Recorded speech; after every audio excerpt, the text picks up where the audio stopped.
Raila Amolo Odinga is a name that has defined Kenya's political landscape for more than 4 decades. To some, he was Baba, meaning father. To others, the enigma of Kenyan politics. Few leaders have shaped the country's political direction as deeply or for as long as Raila Odinga. He was jailed, exiled, celebrated, and even shunned in the political space, but he always found a way back. He was the man who's never quite in power, yet never out of it either. Born on January 7th, 1945, Raila grew up around politics. His father, Jaramogi Oginga Odinga, was Kenya's first vice president under Jomo Kenyatta after independence in 1963. When Jaramogi and Kenyatta fell out, Kenya's politics changed forever, setting the stage for the younger Odinga.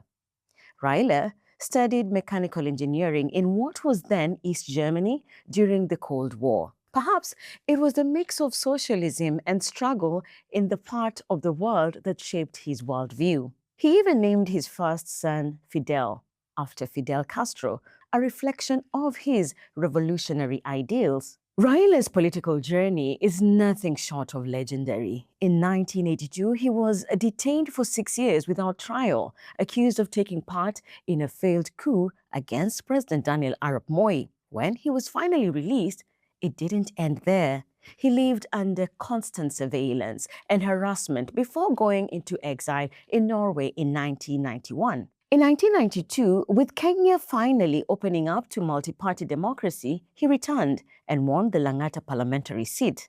From there, he became the face of the opposition, the man who spoke when others kept quiet. He has run for presidency 5 times in 1997, 2007, 2013, 2017, and 2022, losing each time and claiming electoral fraud. Claims rejected by the incumbents. After the 2007 elections, where Mwai Kibaki was declared the winner, Raila Odinga called for anti-government protests, leading to post-election violence. More than 1,000 people were killed. It was one of Kenya's darkest chapters in post-independence.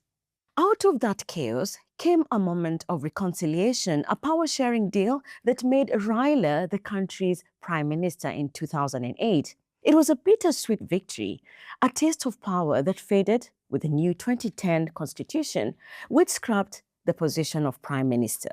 After another fiercely contested election in 2017, when many believed the rivalry between Raila Odinga and then President Uhuru Kenyatta would never end, Raila stunned the nation in 2018 by shaking Uhuru's hand. The historic handshake ended decades of political hostility and reshaped Kenya's political landscape.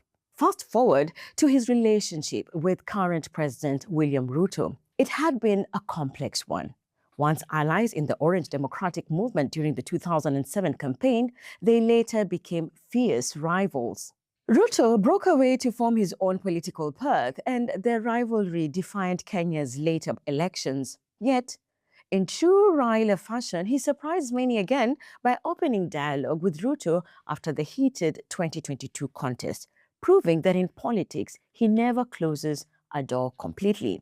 One of his final political contests was in February this year, bidding to become the chairperson of the Africa Union Commission. He lost to Djibouti's Mahmoud Ali Yusuf. Raila was not just a politician, he was a symbol. Charismatic, fiery, and determined in equal measure. His rallies felt like concerts filled with chants, reggae music, and unshakable energy. He even turned Lucky Dube's Nobody Can Stop Reggae into a campaign anthem. Tunasema nobody can stop. Nobody can stop. A loyal Arsenal fan, he once said football taught him to accept both defeat and victory with grace. Raised Anglican and later baptized as an evangelical Christian, Raila has been married to Ida Odinga for more than 50 years, a partnership built on resilience and shared purpose.